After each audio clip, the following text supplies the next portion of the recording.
मैं रेनू मैम। बेटा हम क्लास 6 का चैप्टर नंबर 10 कर रहे हैं, वाक चतुर मंत्री। तो इस चैप्टर में ये एक कहानी है कि किस प्रकार से हमारी जो मनोदशा है उसमें जब परिवर्तन आता है, तो जब हम अच्छे मनोदशा में होते हैं तो हम अच्छा काम करते हैं, लेकिन कभी कभी हमारी मनोदशा खराब होने पर हम कुछ गलत कर बैठते हैं। तो उसी के बारे में ये कहानी, इसी को आगे पढ़ते हैं। कल हमने पढ़ा था कि एक जो राजकीय माली है वो कुछ लेके आता है और कहता है कि मुझे दरबार में उपस्थित होने के लिए राजा के लिए कुछ भेंट लेके आया हूँ, तो मुझे दरबार में उपस्थित होना है।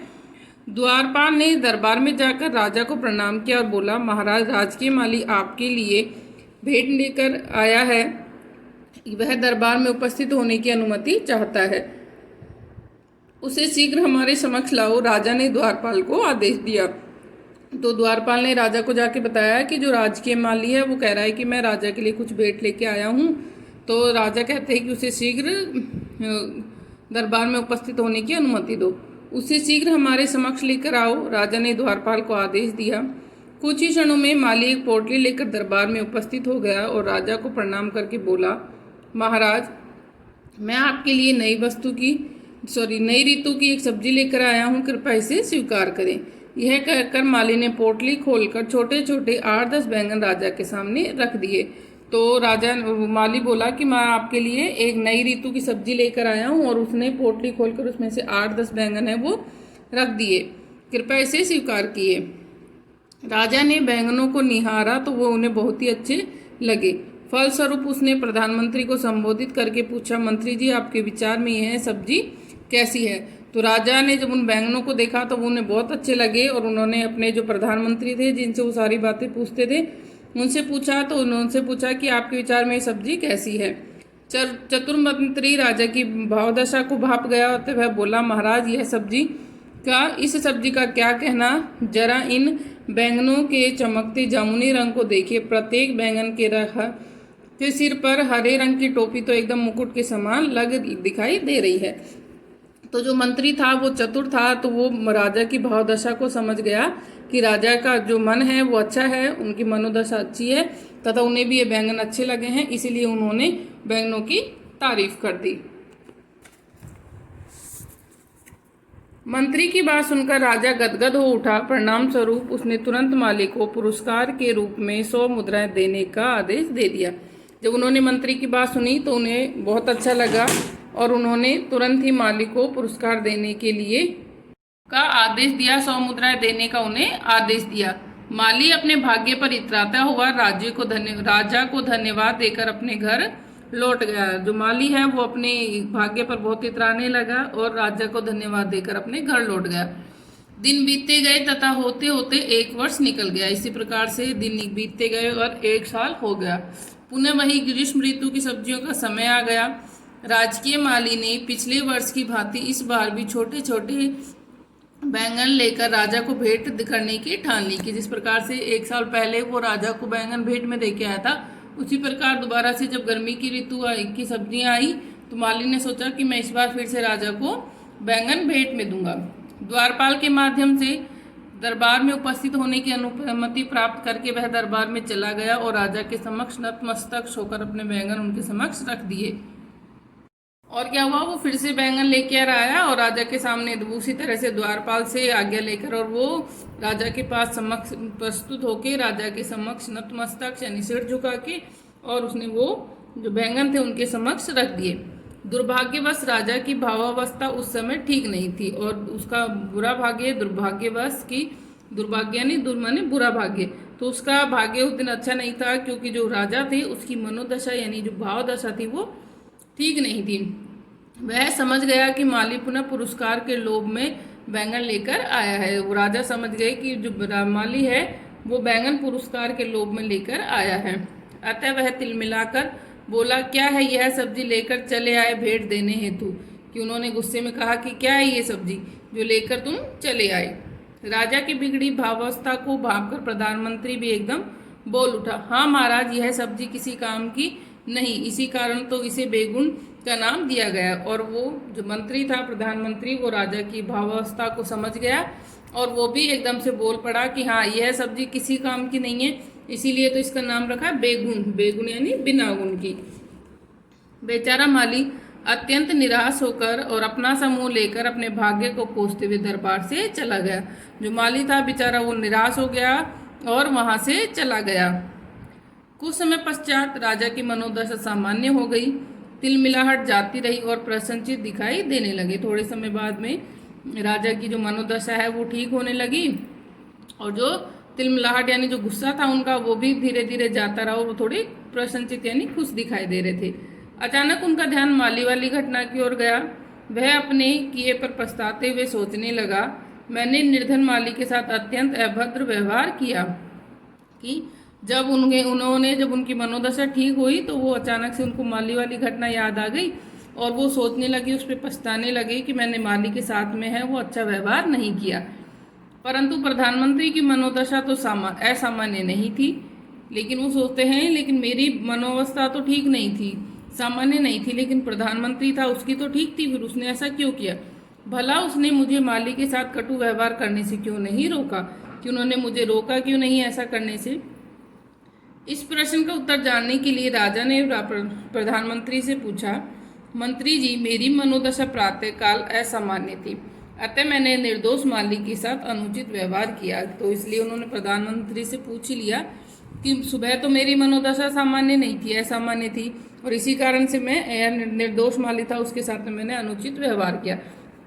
लेकिन आपकी मनोदशा थी वो तो बिल्कुल ठीक थी, फिर आपने मुझे ऐसा करने से रोका क्यों नहीं? तो पिछली बार तो आपने बैंगनों के चमकते रंग की भूरी भूरी प्रशंसा की थी। कि पिछली बार तो प्रधानमंत्री ने बैंगनों की बड़ी प्रशंसा की थी कि प्रत्येक बैंगन के ऊपर हरे रंग की टोपी को मुकुट के समान बताया था। परंतु इस बार बैंगन को बेगुन कहकर उसकी निंदा की। आप इस बात को किस प्रकार स्पष्ट करेंगे? कि आप मुझे इस बात का कारण बताएंगे कि आपने ऐसा किस कारण से किया? मंत्री बहुत कुशाग्र बुद्धि था। तो कुशाग्र बुद्धि यानी तेज बुद्धि, कुशाग्र बुद्धि था। वह झटपट बोला, महाराज मैं आपका सेवक हूँ, बैंगनों का नहीं। तो उसने झटपट बोल दिया कि महाराज मैं तो आपका सेवक हूँ, बैंगनों का नहीं, यानी कि मैं तो आपके अनुसार ही काम करूंगा क्योंकि मैं आपका सेवक हूँ, इन बैंगनों का नहीं।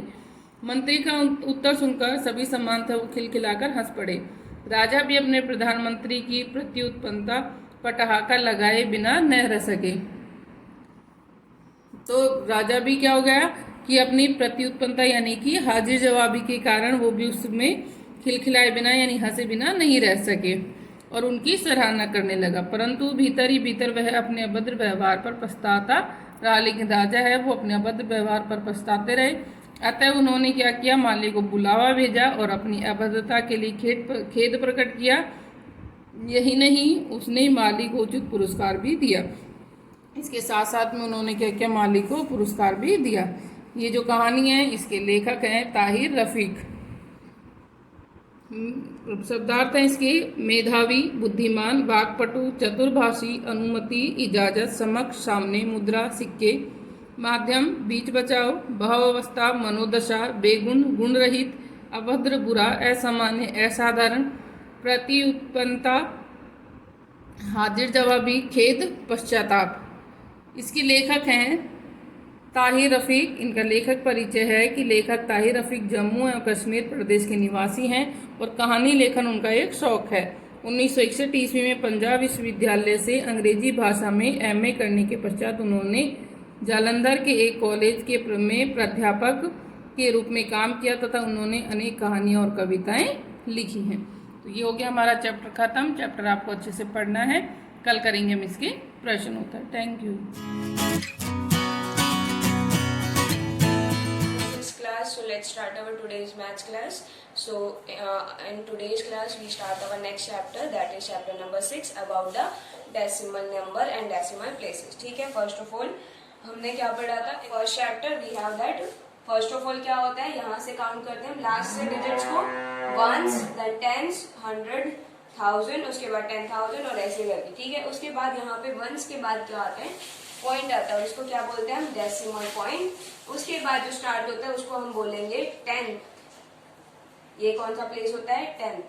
फिर उसके बाद ये 10th होता है हमारे पास। इसके बाद क्या होता है, 100, 10th, 100। इसके बाद जो प्लेस आ जाएगा वो क्या होता है, thousands।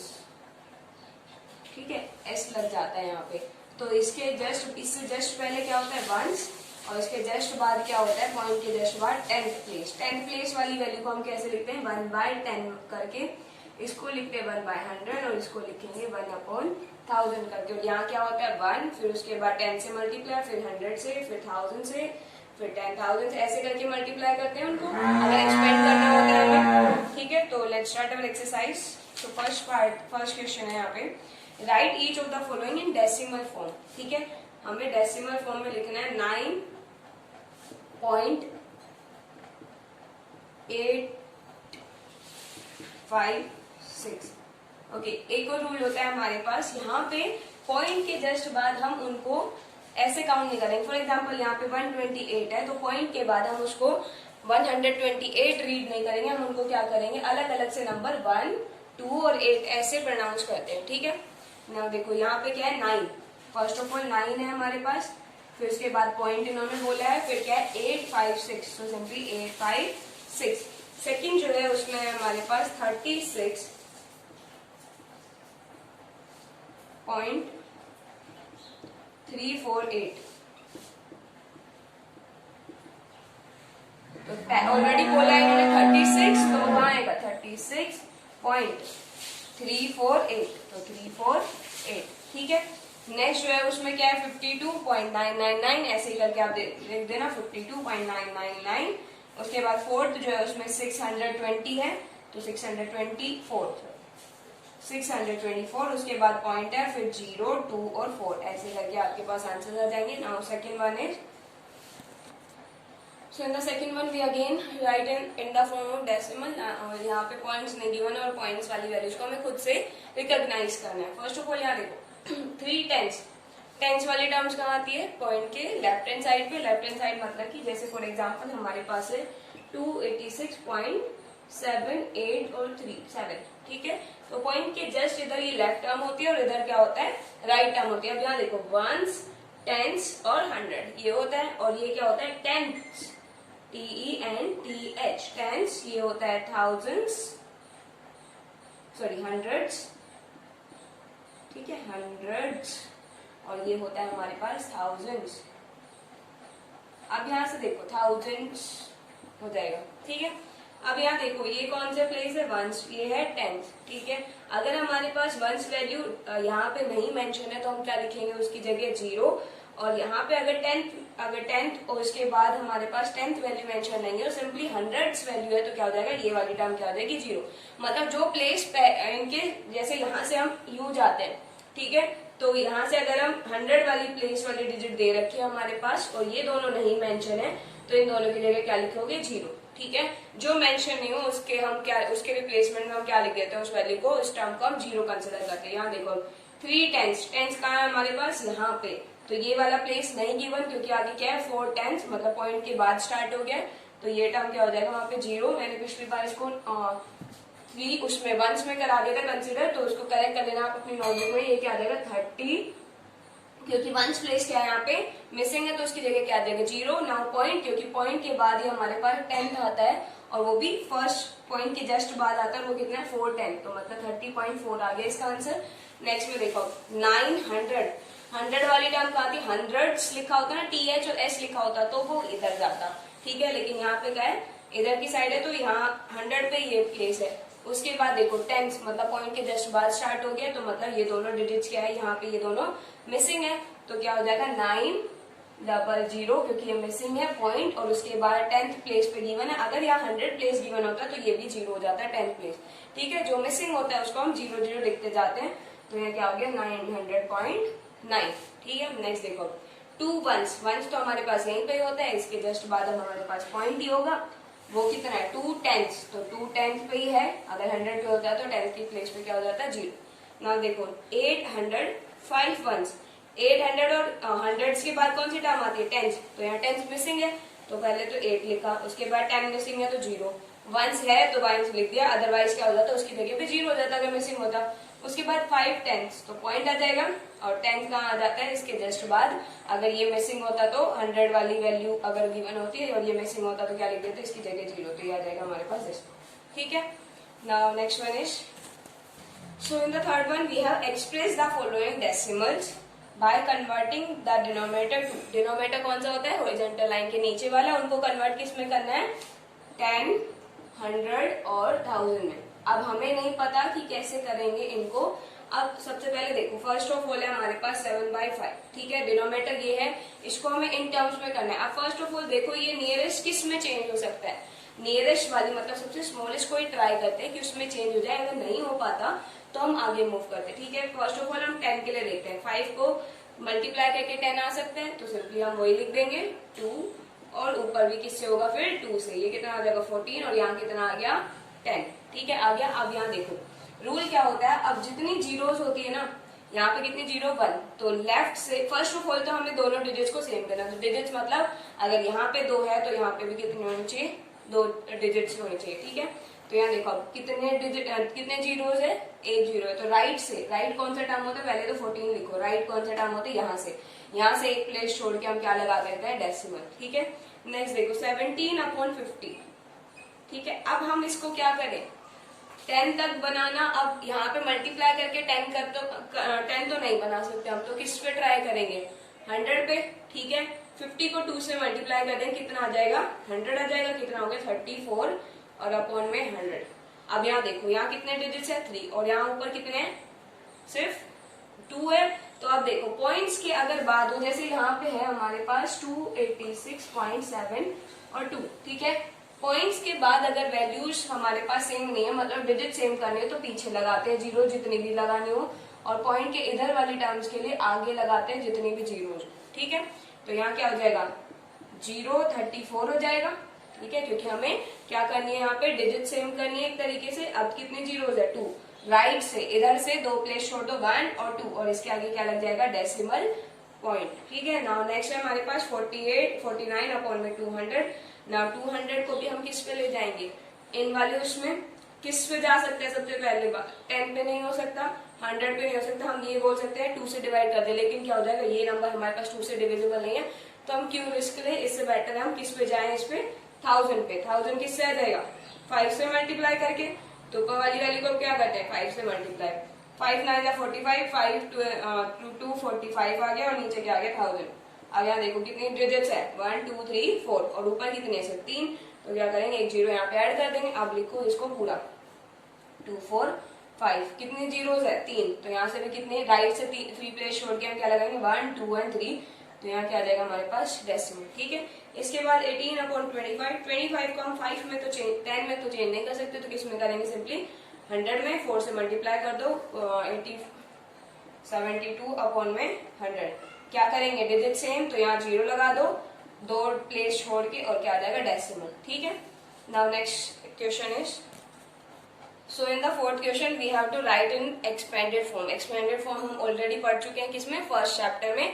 तो देखो पॉइंट्स के पहले वाले के लिए तो वही रूल होता है हमारे पास, पॉइंट के पहले वालों क्या होगा, वंस और टेंस, तो टेंस तक है, मतलब 7 विल बी मल्टीप्लाई टू 10 और plus 2 will be multiply two 1, ठीक है। अब आगे भी अगर पॉइंट है तो उसकी जगह भी हम प्लस लिखेंगे, लेकिन पॉइंट्स के बाद क्या हो जाता है, ये है 10th प्लेस, तो क्या हो जाएगा 4 को मल्टीप्लाई करेंगे 1/10 से, उसके बाद 9 है, तो 9 को किससे मल्टीप्लाई करेंगे, किस प्लेस पे, वो हंड्रेड्स पे है, और उसके बाद 2 है जो कि हमारे पास किस प्लेस पे है, थाउजेंड्स प्लेस पे है, ठीक है।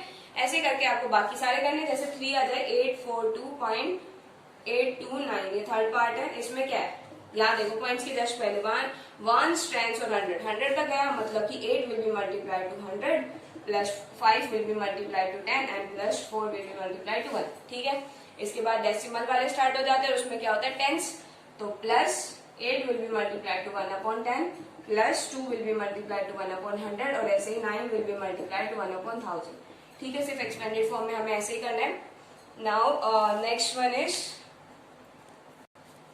नाउ सी नेक्स्ट में क्या करना है, हमें शॉर्ट फॉर्म में करना है। फर्स्ट में क्या था, एक्सपेंडेड फॉर्म में था, मतलब कि अब यहाँ पे एक्सपेंडेड फॉर्म है और हमें इसको शॉर्ट फॉर्म में ट्रांसफॉर्म करना है, ठीक है। फर्स्ट ऑफ ऑल यहाँ देखो पॉइंट्स के जस्ट पहले कोई टर्म्स नहीं है, यहाँ देखो पॉइंट्स को अगर हम यहाँ से रिमूव करें क्या हो जाएगा, 9 पॉइंट की जगह 1, और जितनी डिजिट्स है उतनी जीरोस लग जाती है, प्लस यहाँ कितनी है 0 0 3, और कितनी पॉइंट के नीचे 1, पॉइंट की जगह 1, और उसके बाद जितनी डिजिट्स है उतने जीरोस, प्लस 5/1000, ठीक है, क्योंकि यहाँ पे 3 डिजिट्स। अब यहाँ देखो ये क्या बन रहा है, 10th प्लेस वाली बन रही है, ये कौन सी है 100 प्लेस वाली, और ये 1000 प्लेस वाली। तो क्या हो जाएगा सिंपली पॉइंट और उसके आगे कुछ नहीं है तो 0, और क्या हो जाएगा 935। ठीक है, क्योंकि ये 10s 100s और 1000 प्लेस पे है, उसके पहले पॉइंट्स के पहले कोई टर्म नहीं है, तो सिंपली यही हो जाएगा। फॉर एग्जांपल नेक्स्ट है हमारे पास 80 प्लस 9 प्लस 0.03 प्लस 0.008। ठीक है, ऐड करना है हमें।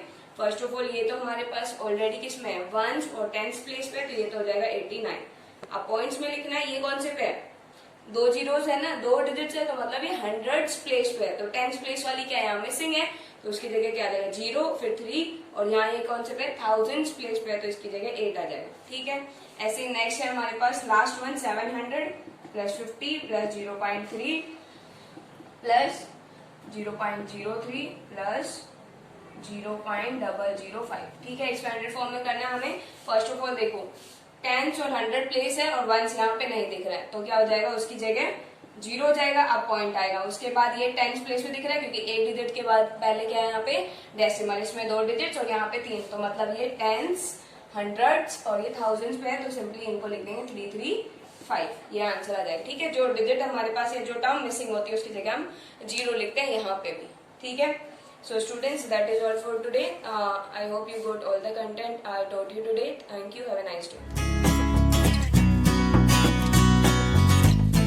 This is for class 6th. Students, as you all know, we are doing degree of adjectives, and in previous video we discussed about the formation of comparative, superlative and positive degrees of adjectives, and today we are going to start with the book exercise. And first of all, I want to tell you about some correct use of irregular comparatives. Now let's start with from the book. Here we have correct use of irregular comparatives. कुछ comparative degrees ऐसी हैं जो हम use करते हैं, but according to which kind. Now let's start. Later and latest refer to time. For an example, where we are going to use later and we are using latest. Next is later and last refer to position. This is refer to time and this is refer to position. Elder and eldest are used only for people, not for animal or things. ये सिर्फ people के लिए use होते हैं, ना कि animals और things के साथ. Next is older and oldest can be used to refer to both people and for things, because we can use older and oldest for the things that can be maybe old, पुरानी हो जाती है तब हम use करते हैं older और oldest. Further is refer to physical distance only. Further is means moreover, in addition to or to great extent. यानी कि जब हम ज़्यादा चीज़ों के बारे में बात करते हैं तब हम यूज़ करते हैं further, यानी कि और भी ज़्यादा. Here we have the examples of farther. Farther means जब हम दूरी के बारे में बात करते हैं तो we are using further, FARTHER. और जब हम extent यानी कि ज़्यादा चीज़ों के बारे में बात करेंगे तो we are using further, FURTHER. Students, read these examples very carefully, because on the basis of this we are having a book exercise which is very important for the examination also, and you can't be able to confused in the exam according to this. So be careful among the video. Now let's start with the next. And next is nearest or next. Nearest means जो पास चीज़ें होंगी उनके लिए use करेंगे. Next मतलब position की अगली चीज़ों के बारे में. Okay students, now let's start with the book exercise which is based on these topics. Complete these sentences with later, latest and last. Later and latest is used for time, and later and last is used for positions, as we discussed now only. Let's start with the exercise. First is the latest news from the Arctic is very alarming. Students please note that if you don't do this, अगर आपने अभी तक exercise complete नहीं की है अपनी, do one by one with the revision portion also. आप अभी भी रिवीजन पोर्शन के साथ मेरे साथ एक्सरसाइज कंप्लीट कर सकते हैं। Next sentence is Mamta plans to visit her grandmother later this afternoon. Manu was given the option to have strawberry or lychee ice cream. He chose the last. He chose the latest, you can say latest. The latest, the last time I saw Uncle James, the last time he was driving a vintage Rolls Royce. Michael speaks French and Italian. She is still perfecting the latest.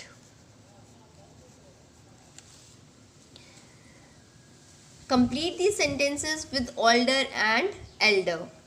Now first sentence is Prakriti has an elder sister. यहाँ पे हम older things के लिए use करेंगे और Elder हम age के according use करेंगे, for the people only. The niece is elder than her uncle.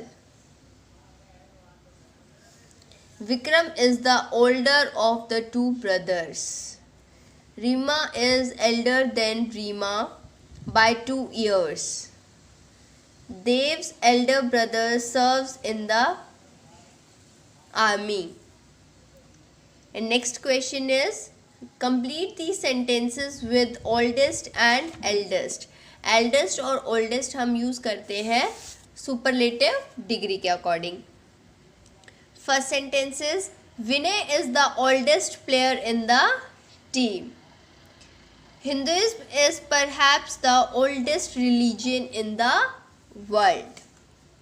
I have 3 sisters. The eldest is a landscape painter. This is Megan, my sister's eldest daughter. This is the oldest church in Goa.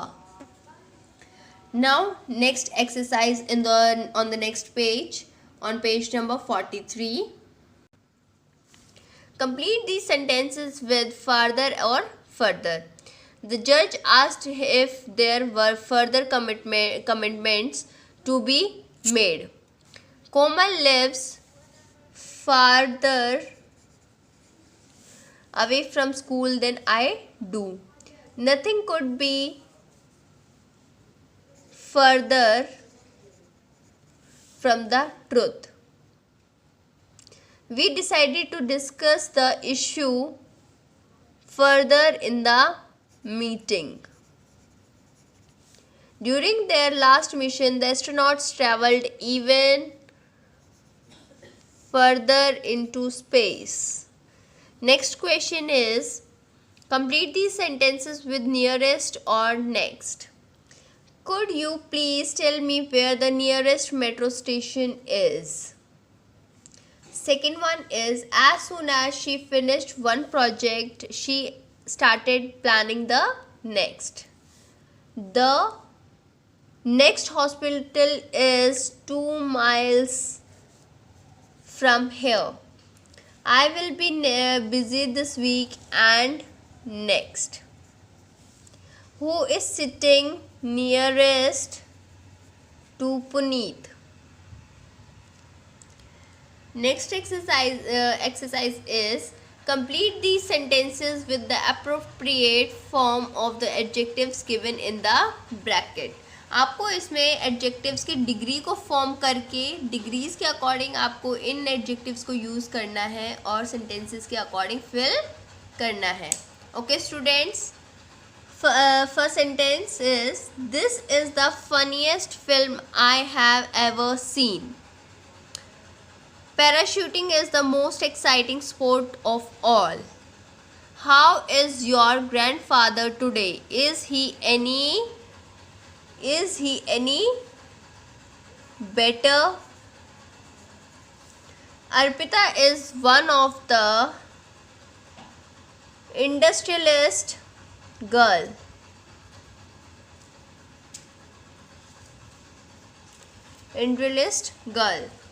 Mirror, mirror on the wall, who's the prettiest of them all? China has more people than any other country in the world. She looked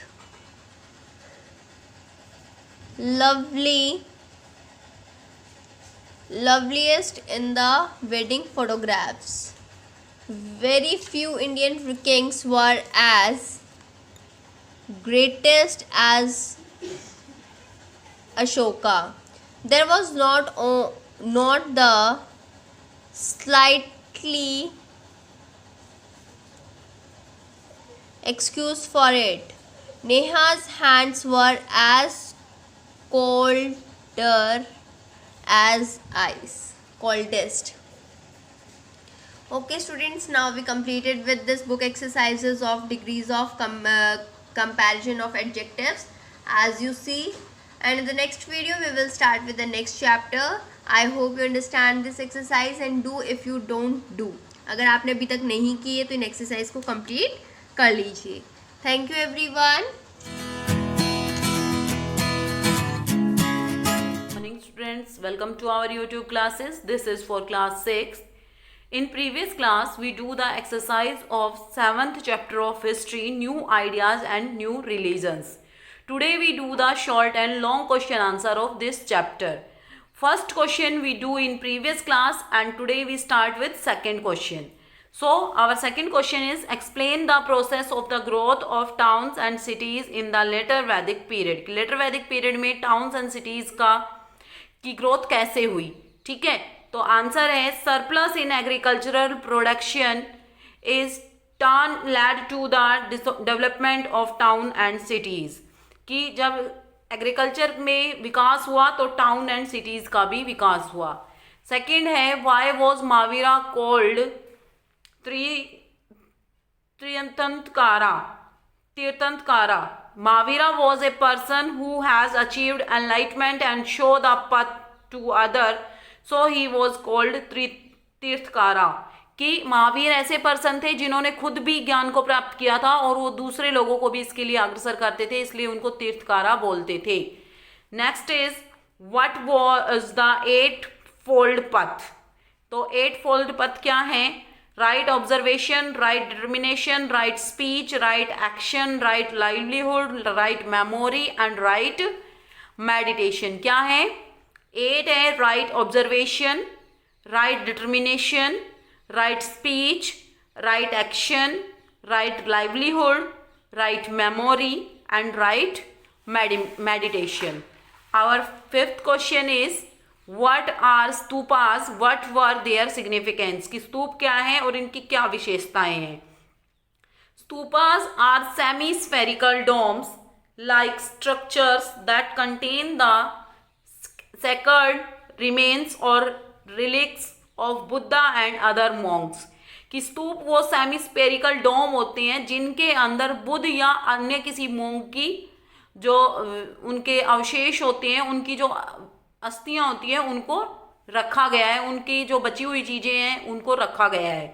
they were important centres of education and learning. और ये important centre हैं education और learning के भी. Now we do the long question answer. First is what were the teaching of Mahavira. Mahavira की teaching क्या थी? Mahavira taught 3 simple things: right faith, right knowledge, right behaviour. ठीक है, उन्होंने 3 सिंपल चीजें बताई थी: right faith, right knowledge and right behaviour, जिनको 3 ज्वेल्स बोलते हैं, 3 रत्न बोलते हैं. He also preached non violence और अहिंसा. उन्होंने नॉन वायलेंस और अहिंसा के ऊपर भी बात की.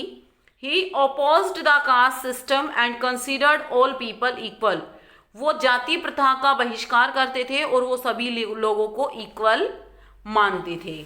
Our second question is state the reason for the emergence of new ideas in the 6th century, कि 6th century के अंदर नए आइडियाज जो आए उनके कारणों के बारे में हमें बताना है। तो फर्स्ट है रैपिड कास्ट सिस्टम। जो कास्ट सिस्टम था कि 4 वर्णों में बटा हुआ था, उनमें भी जो शूद्र थे उनके साथ अत्याचार होता था। कॉम्प्लेक्स रिचुअल्स, बहुत ही मतलब कि कठोर मान्यताएं थी। Growth of towns and cities, town और सिटीज़ की ग्रोथ होना भी एक कारण था। और फोर्थ है language. Our third question is write a note on Buddhist and Jain literature, कि बुद्धिस्ट और जैन लिटरेचर के ऊपर अब हमें लिखना है। तो Jain literature were composed in the Prakrit language, कि जैन लिटरेचर प्राकृत लैंग्वेज में लिखा गया। Buddhist literature composed in the Pali language, और जो बुद्धिस्ट लिटरेचर था वो कंपोज हुआ पाली लैंग्वेज में। दोनों में क्या है कि एक प्राकृत में एक पाली में।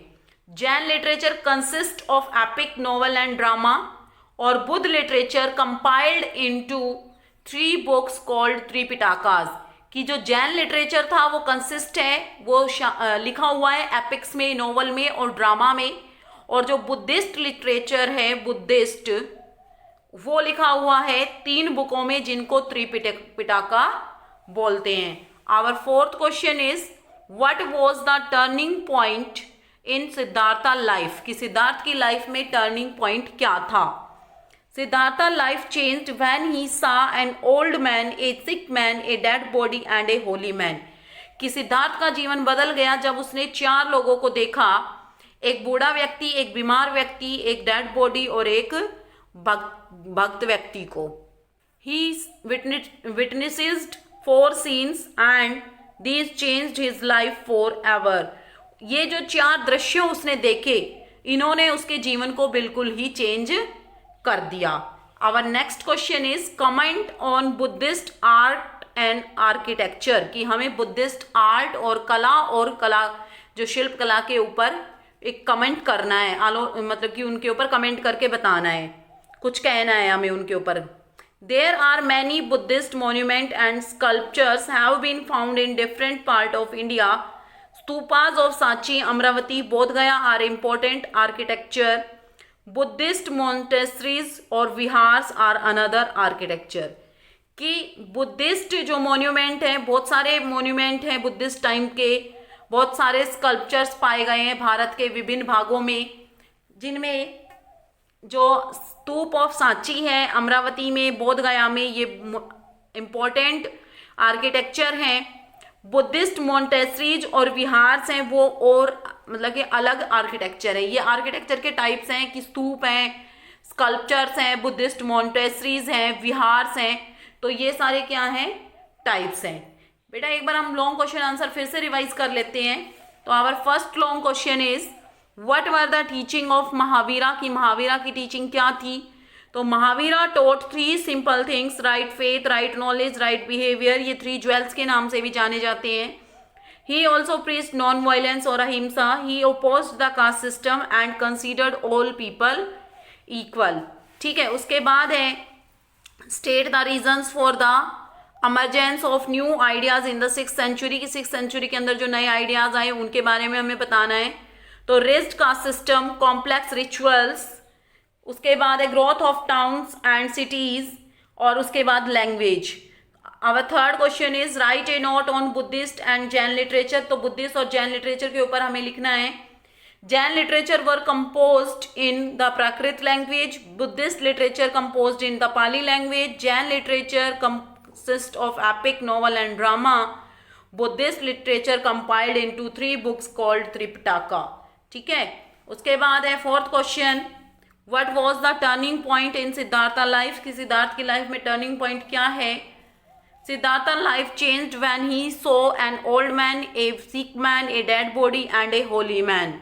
ही witnessed 4 scenes and these change his life for ever, कि ये 4 सीन देखने के बाद इसका जीवन बिल्कुल ही चेंज हो गया। अब है comment on Buddhist art and architecture, की आर्ट और आर्किटेक्चर के बारे में बताना है बुद्धिस्ट के। There are many Buddhist monuments and sculptures have been found in different parts of India. Stupas of Sanchi, Amravati, Bodh Gaya are important architecture. Buddhist monasteries और विहार्स are another architecture. कि बहुत सारे बुद्ध के टाइम के monument और sculptures हमें भारत के विभिन्न भागों में मिले हैं, जिनके अंदर सांची का स्तूप है, अमरावती का स्तूप है, बोध गया है जो इम्पोर्टेंट आर्किटेक्चर हैं, और बुद्धिस्ट मोन्टेस्ट्रीज और विहार हैं, ये भी दूसरे आर्किटेक्चर हैं. I hope students you understand the short and long question answer of this chapter very well. Today we complete our 7th chapter of history and we also completed our syllabus of essay 1. So from tomorrow we do the revision work of our chapters for essay 1. Thank you. Have a nice day. A very pleasant morning to all my dear students of class 6. This is Vinita ma'am, your science teacher, welcoming all of you to our YouTube channel of online classes. Student, as you know that we are providing you the better facility for the revision work of your essay 1 preparation exam. So student, in this series I am going to present you the revision work of chapter 4, that is the food, where it comes from. So let's start its few content. Student, this is your fourth chapter, that is food. Where does it come from? In this chapter student, आपने देखिए food के बारे में पढ़ा होगा कि इसके different sources होते हैं. You see, this is the diagram. In this diagram you can see clearly that जितना भी हमें फूड मिलता है, मतलब ये सारे डिफरेंट ऑर्गेनिजम्स आपको दिखाई दे रहे हैं. ये सारे ऑर्गेनिजम्स आप देख सकते हो, मशरूम है, बैक्टीरिया है, बैसिलस बैक्टीरिया है, आपका स्नेक वगैरह है, जितने भी आपके ये ऑर्गेनिजम्स हैं. स्टूडेंट, इस डायग्राम के थ्रू आपको ये पता चल रहा है कि जितने भी ऑर्गेनिजम्स हैं, ये सारे ऑर्गेनिजम्स जो हैं, एक फर्स्ट ऑफ ऑल तो ये एक इन्वायरमेंट फॉर्म करते हैं. एंड प्लस में देखिए ये जो चीज़ें ले रहे हैं, देखिए आप इनके एरो के थ्रू आप देख सकते हैं, ये जो सन है, सन से इनका कोई कॉन्टेक्ट नहीं शो किया गया, बिकॉज सन जो है वो हेल्प करता है प्लांट को. यहाँ पे आप देख सकते हो इस ग्रीन ग्रासेस के बारे में बताया हुआ है, ये ग्रीन ग्रासेस के बारे में बताया हुआ है. एंड प्लस में देखिए ये जो ग्रीन ग्रास है, ये सन से एनर्जी लेकर के फूड प्रिपेयर करती हैं. एंड इस फूड के ऊपर डिपेंड कर रहा है ये ग्रासहोपर को ईट किया इस बर्ड ने, बर्ड को ईट किया इस स्नेक ने, स्नेक को इसने ईट कर लिया आपका यांट ईटर ने, एंड इसको किसने ईट कर लिया, फॉक्स ने. ओके, सो इसी तरीके से ये अनदर फूड चेन दिखाई दे रहा है आपको. ये प्लांट है, प्लांट इसने वॉर्म ने क्या किया, इसके लीव्स को खा लिया, इस वॉर्म को इस रैट ने खा लिया, रैट को किसने खा लिया, फॉक्स ने. सो थ्रू दिस डायग्राम आप ये दिखाई दे अंडरस्टूड हो सकते हैं कि फर्स्ट ऑफ ऑल तो ये जो आपका एक जो इन्वायरमेंट है, इस इन्वायरमेंट में जितने भी ऑर्गेनिजम्स रहते हैं, या लिविंग हो नॉन लिविंग हो, अबायोटिक हो एबायोटिक हो, all this factors are interdependent with each other and interrelated with each other. Okay student, so the topic given that ingredients in food. Food ingredients क्या होता है, food जो होता है, food ingredients में आपने देखा है कि जो फूड है वो मतलब कोई भी फूड बनाने के लिए हमें इंग्रेडिएंट्स की रिक्वायरमेंट होती है, और वो इंग्रेडिएंट्स किसके थ्रू मिलता है, स्टूडेंट, वो इंग्रेडिएंट्स हमें प्लांट से और एनिमल से. ओनली 2 सोर्सेज ऐसे हैं जिन 2 सोर्सेज के थ्रू हम अपना फूड गेन कर सकते हैं और इंग्रेडिएंट ले सकते हैं. तो इंग्रेडिएंट्स होते क्या हैं एक्चुअल में, the material needed to prepare any food item, वो मटेरियल जिसको हमें किसी भी फूड को बनाने के लिए चाहिए होता है, that we call the ingredients. Okay, तो डिफरेंट इंग्रेडिएंट्स होते हैं. आप देख यहाँ पे एक टेबल दी हुई है, इसमें इस टेबल में मेंशन भी है कि चपाती को बनाने के लिए क्या चाहिए होता है, व्हीट फ्लोर चाहिए. चपाती को बनाने के लिए क्या चाहिए, व्हीट फ्लोर चाहिए और वाटर चाहिए. ये सोर्स क्या है, प्लांट. नेक्स्ट है कुक्ड पल्सेस. उसी तरीके से कुक्ड पल्सेस को बनाने के लिए pulses, spices, oil, salt, water, ये सारी चीज़ें चाहिए. एंड प्लस में सोर्सेज क्या हैं, प्लांट. वाटर जो है स्टूडेंट, आप सोच रहे होंगे वाटर तो हमें प्लांट से भी नहीं मिलता, एनिमल से भी नहीं मिलता, ये तो नेचुरली ऑकरिंग सब्सटेंस है, ये हमें किसी से नहीं मिलता. तो हम वाटर और सॉल्ट ये दो चीज़ें ऐसी हैं जो नेचुरली ऑकरिंग सब्सटेंस है, तो इन्हें हम ना तो हम प्लांट में काउंट कर सकते हैं ना हम एनिमल्स में। तो इसी तरीके से इन सब चीज़ों के बारे में डिफरेंट आप एक लिस्ट बना सकते हो। जो जो आपको फूड आइटम्स अच्छे लगते हैं उनको आप एक लिस्ट बना सकते हो और उनके इंग्रेडिएंट्स मेंशन कर लीजिएगा एंड प्लस में देयर सोर्सेज भी राइट कर लीजिएगा। So you can make your own favourite dish ingredients table. Okay, now see student, this is the self check question given on page number 8। इस self check question में student देखिए क्या कर रहे हैं आपको, you have to fill in the blanks. तो आपको कैसे फिल करना है, you have already read this chapter, I am already tell you about this, I have already tell you about this chapter at least 2 or 3 times. So student see, this is the fill in the blank, the dash and dash are the sources of food. Food के मैंने just अभी आपको बताया कि दो sources होते हैं, the first one is your plant and second one is your animal. So you have to fill it by yourself. Okay student, you will fill it with here plant and animal, they both are the sources of the food. Next, a vitamin dash is not found in food obtained from the plant. So student, we have already right here the vitamin B12 is not found in the food because ये जो है only हमें ये हमें only animal के food sources से मिलता है। Okay, the now we eat the eggs of dash and dash. हम किस किस के एग खा सकते हैं स्टूडेंट, हैन के, और किसके एग खा सकते हैं हम, हैन जो है सबसे ज़्यादा मोस्ट उसके मतलब जो एग है सबसे ज़्यादा कॉमन बर्ड है जिसके एग सबसे ज़्यादा वर्ल्ड में खाए जाते हैं। नेक्स्ट है आपका डक भी आप राइट कर सकते हो, गूस भी राइट कर सकते हो। Okay, so next is Honey is a rich source of what, dash and dash and dash.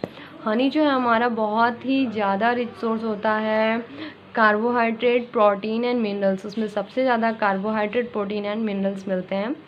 So we will write here carbohydrates, protein and minerals. Okay student, now next question is which edible part of plant are these. इनमें से कौन सा ऐसा edible part है plant का जो हम खा सकते हैं। देखिए, broccoli yes, lettuce yes, turnip yes, potato yes. तो हम इन सबको खा सकते हैं, बट आपको क्या बताना है यहाँ पे, get through the question that broccoli कौन सा पार्ट है। ये ब्रोकली जो है स्टूडेंट क्या है, ये फ्लावर है। ओके, लेट्यूस क्या है, लीव्स है, टर्निप क्या है, रूट है, और पोटैटो क्या है, ट्यूबर है। Okay, so we have write all the. Tuber को हम स्टेम भी बोल सकते हैं, मतलब पोटैटो जो है हमारा वो ट्यूबर भी होता है, स्टेम भी होता है। So don't get confuse with this answers. Okay, broccoli हमारा फ्लावर है बिकॉज ब्रोकली और कलीफ्लावर दोनों, ब्रोकली आपने देखा होगा ग्रीन कलर का होता है, लेट्यूस जो है वो लीव्स होते हैं आपके कुछ प्लांट के, टर्निप शलजम आपको पता है ये भी रूट होता है, पोटैटो ट्यूबर और स्टेम मैंने आपको बता दिया है। Now next move to the matchups. Matchups में देखिए स्टूडेंट क्या है, it is on page number 9। Match the following. Tiger जो है टाइगर हमारा कैसा एनिमल होता है, टाइगर स्टूडेंट हमारा कार्निवोरस एनिमल होता है बिकॉज ये क्या करता है, फ्लैश खाता है only. So we will write it here first. Next है हमारा हॉर्स। हॉर्स हमारा कैसा एनिमल है, हॉर्स हमारा हार्बीवोरस एनिमल है बिकॉज ये क्या करता है, ग्रीन लीव्स खाता है प्लांट की। नेक्स्ट है हमारा बियर। बियर स्टूडेंट हमारा ऑमनिवोरस है बिकॉज ये जो है वो तीनों चीज़ों को दोनों तरह के आइटम्स को खा सकता है, फ्लैश को भी खाता है एंड प्लस में हनी वगैरह भी खाता है, यानी food product. Okay, now move to the next that is vulture. Vulture क्या होता है, वल्चर हमारा स्कैवेंजर है, ये dead bodies of the animals खाता है। So we will write here fourth. Next है हमारा बैक्टीरिया। बैक्टीरिया स्टूडेंट हमारे डिकम्पोजर्स हैं। ओके, ये डिकम्पोज करते हैं डेड बॉडीज को। Now the question number 2 is about what is food chain. Food chain क्या होता है, सी स्टूडेंट हेयर फूड चेन के बारे में दिया हुआ है कि the chain of eating and being eaten is called food chain.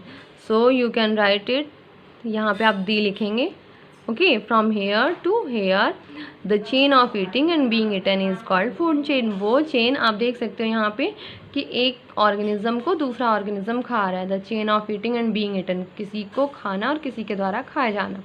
So जैसे ये है, ये इसको खा रहा है और इसको animal ये वाला खा लेगा.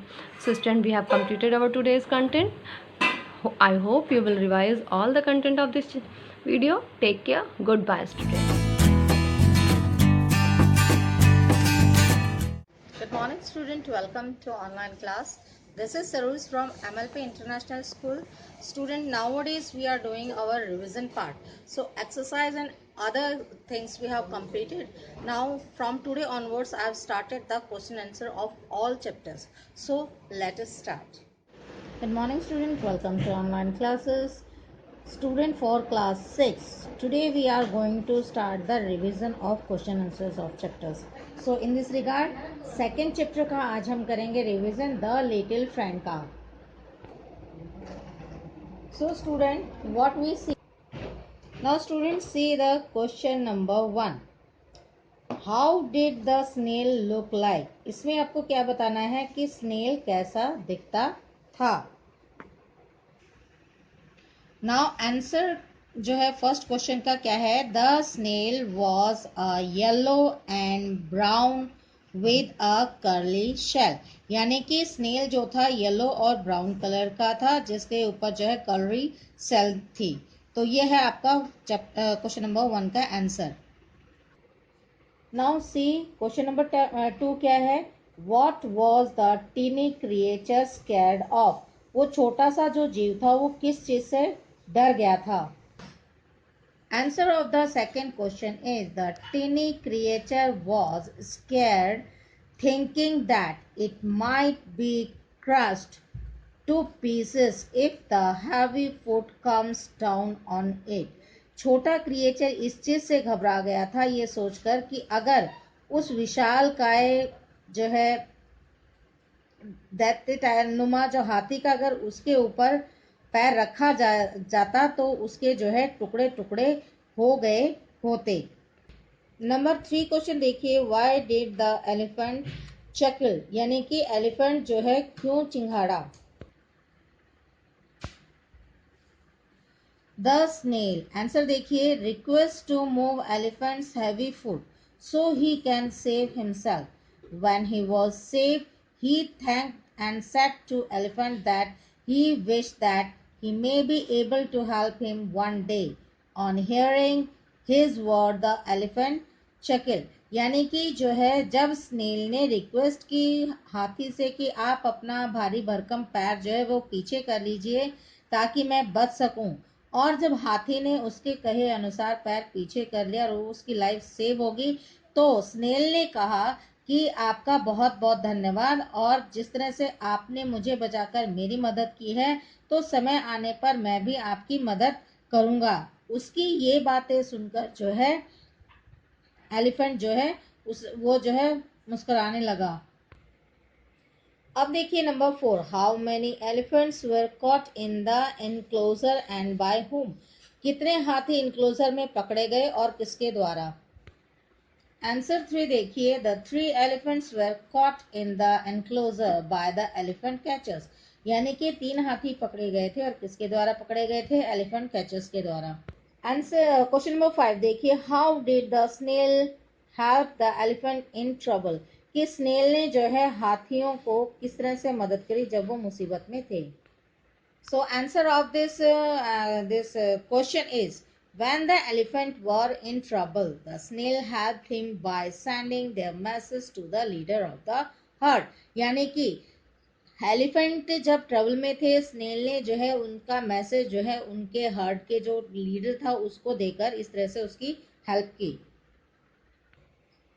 Now the question number 6. Did they become friend. क्या वो दोस्त बन गए. Why was the elephant grateful to the snail. और एलिफेंट जो है आभारी क्यों था स्नेल के.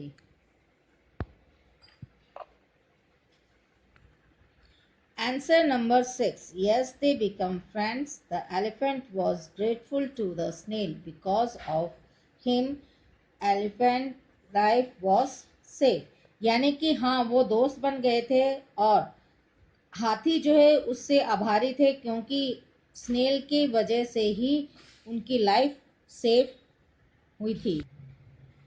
Now see the question number 7, what do you learn from the story? आपको इस स्टोरी से क्या पता चला? Now answer of the 7th question is, we learn from the story that we should not neglect someone only because of their small size. The small things can also be useful and helpful. हमें इस story से ये पता चलता है कि हमें अनदेखा नहीं करना चाहिए किसी भी चीज़ को, क्योंकि ये ज़रूरी नहीं है कि छोटी अगर साइज़ में कोई चीज़ हो तो वो आपके लिए महत्वपूर्ण ना हो। कि छोटी से छोटी चीज़ भी समय पर जो है बहुत बड़ी चीज़ का भी हेल्पफुल कर सकती है। Now see the choose the correct word and complete the sentence. इसमें 2 ऑप्शन दिए हुए हैं आपको, इनमें से जो है अकॉर्डिंग टू द चैप्टर आपको करेक्ट वर्ड पे टिक करना है। तो यहाँ मैंने आपको टिक करके दिए हुए हैं, मैं एक बार फिर से आपको बता देती हूँ। Long long ago there lived a herd of elephants in the dense forest. ये हर्ड नहीं होगा, हर्ड आएगा। Number 2, the big beast felt something rolling near his foot, यानी कि कोई ऐसी चीज जो है उसके पैरों की तरफ घूमती हुई आ रही थी। Number 3, after some weeks some people came to the woods, यानी कि कुछ हफ्तों के बाद कुछ लोग जो है जंगल में आए।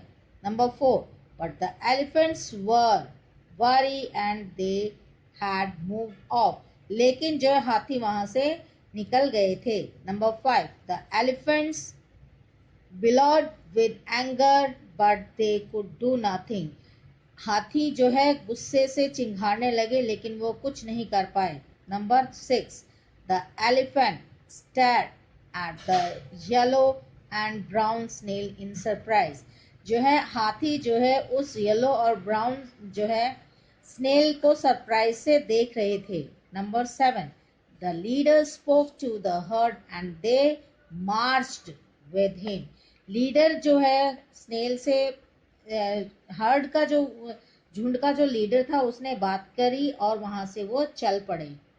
स्टूडेंट बाकी तो मैंने आपको करवा दिया है सारा, ये आज के इस वीडियो में क्वेश्चन आंसर और ये जो 2 एक्सरसाइजेज रह रही थी वो मैंने आपको करवाई है ये, और बाकी आपको करना क्या है, सेम है, ऑप्शनल आपके पास क्वेश्चन आएगा। अब आप सेम जैसा हर वीडियो में मैं आपको बताती आई हूँ, आप जो है वीडियो को लाइक करें, शेयर करें, चैनल को सब्सक्राइब करें और साथ ही बेल आइकन पे क्लिक करना ना भूलें।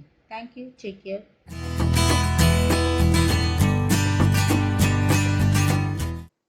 Hello student, today's session I Priyanka ma'am teach you subject GK. Here class is 6th and chapter number 19. So let's start.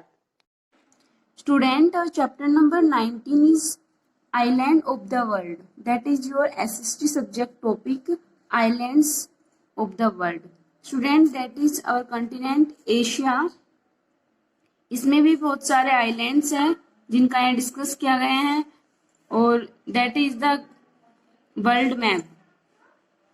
Our first one is, it is a capital of Jakarta and its chain of most 13,000 islands and some of them being in Java, Bali and Sumatra.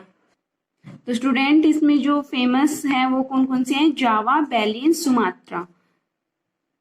तो ये कौन सा island है, ये Indonesia के famous island है, जावा, Bali and Sumatra. ठीक है, now next one is its capital city is London. It comprise England, Scotland, Wales and north islands. तो ये यूके के जो आइलैंड्स है वो आपको यहाँ बताए गए हैं, UK United Kingdom. Here some islands are given, these are the UK island. Okay, now next one is, it consists of one big island and many smaller island. Its old name is Malse Republic. तो मंगेस्टर है, जो मंगेस्टर है उसके अंदर जितने भी आपको यहाँ पे गिवन है आइलैंड्स गिवन है, इसके यहाँ पे Okay. Now next one is Greenland. Here it is the largest island of the world. Its dependency of Denmark. ये किस पे डिपेंडेंट? डेनमार्क पे. Peoples here are called Inuits और एस्कोम्स. तो ये किसमें है? कौन सा है? ग्रीनलैंड. तो student I am again repeating, Indonesia जो है उसके फेमस कौन कौन से? Java, Bali and Sumatra. And next one is जो यूके है, यूके में England, Scotland Wales and northern islands आते हैं. And again next one is Madagascar. Madagascar के अंदर एक ही बिग जो आइलैंड है वो है और सारे छोटे छोटे हैं. तो जो बिग आइलैंड है उसका नेम है मलगैसे. ठीक है.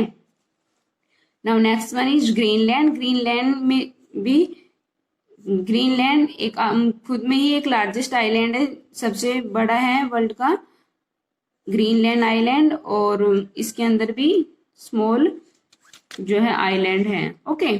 Now next one is it is the largest island in the Canadian territory of Nunavut. It population is about 11,000. तो बफिन, इस आइलैंड का नेम है बफिन. ये कनाडा का जो है लार्जेस्ट आइलैंड है. Next one is it is an island और in western Indonesia. It is the largest island that is entirely in Indonesia and 6th largest island of the world. Student ये Indonesia का है Sumatra, जो world का तो 6th number पे जो largest आते हैं उनमें आता है, और जो इंडोनेशिया का ये सबसे बड़ा आइलैंड है. तो स्टूडेंट आपको आइलैंड के बारे में मोर इन्फॉर्मेशन गेट करनी है तो आप अपनी एसएसटी की बुक से अच्छे से इनको रीड कर सकते हैं. और मेनली आपसे ये क्वेश्चन आज किया जा सकता है कि you have to write 5 islands name. तो आप 5 आइलैंड्स नेम में ग्रीनलैंड, सुमात्रा, जावा और नावा जो कनेडियन टेरिटरी का है, नावाउट नट और बफिन आइलैंड, इस तरह के आप ये सभी आइलैंड का नेम लर्न कर सकते हैं. ओके. और ये क्वेश्चन आज किया जा सकता है कि लार्जेस्ट आइलैंड कौन सा है वर्ल्ड का, तो आप लार्जेस्ट आइलैंड में करेंगे ग्रीनलैंड. ओके.